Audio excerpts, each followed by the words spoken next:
My name is Tommy Grace. I live in a small village in California called Red Hollow. It was once a place full of life, with kids playing in the streets and neighbors always stopping by to say hello. But everything changed one terrible day, and I'll never forget it. A few years ago, the ground shook so hard it felt like the whole world was breaking apart. The earthquake destroyed almost the whole village. I was in town getting supplies when it happened. My 3 sons, Mark, Ethan, and James, were at my house with their wives and kids. They were having a big family dinner while I was gone. When the shaking stopped, I raced home, praying they were okay. But when I got there, all I saw was rubble. My home was gone, crushed to the ground. I started digging through the wreckage with my bare hands, calling their names. But I only found silence. Then I found them, my sons, their wives, and even my sweet little grandkids, lifeless under the ruins.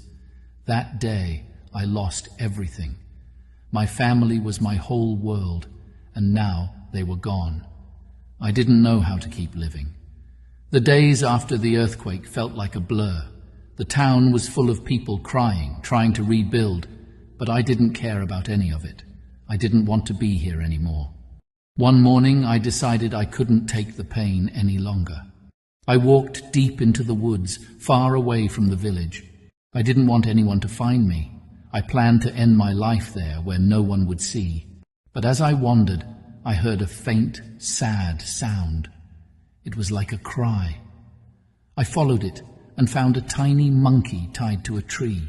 He was skinny, dirty, and shivering with fear. His big brown eyes looked up at me, full of sadness. For a moment I forgot about my own pain. I couldn't leave him there like that. I untied him and carried him home.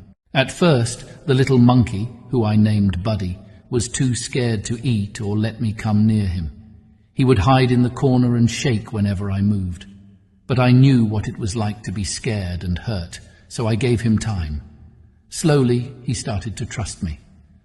One night, when I couldn't sleep, I found my father's old rusty violin, which had also managed to survive the earthquake.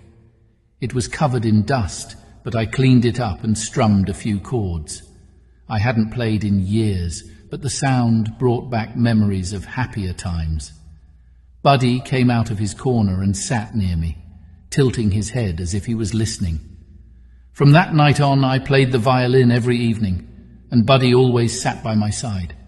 One day, as a joke, I gave him the violin, urging him to try his hands on it. He clumsily touched the strings, making silly sounds that made me laugh for the first time in ages. Over time, Buddy started to get better. His tiny hands learned how to pluck the strings, and soon he was playing real music. Now, Buddy and I perform together. We travel to nearby towns, sharing our music with anyone who will listen. People always say how special it is to see a man and a monkey making music together, but it's more than that. For me, Buddy saved my life. On the day I planned to leave this world, he gave me a reason to keep going. Every song we play is a reminder that even when everything feels lost, there's still a chance for hope, love, and light. So when you see Buddy and me, know this: we are 2 broken souls who found each other in the darkest of times. And together, we chose to keep living one note at a time. To everyone out there who think they have lost everything, know that God has other better plans for you. Tonight, I'll allow Buddy to play 3 pieces and bless your evening. Listen and be encouraged. Thank you.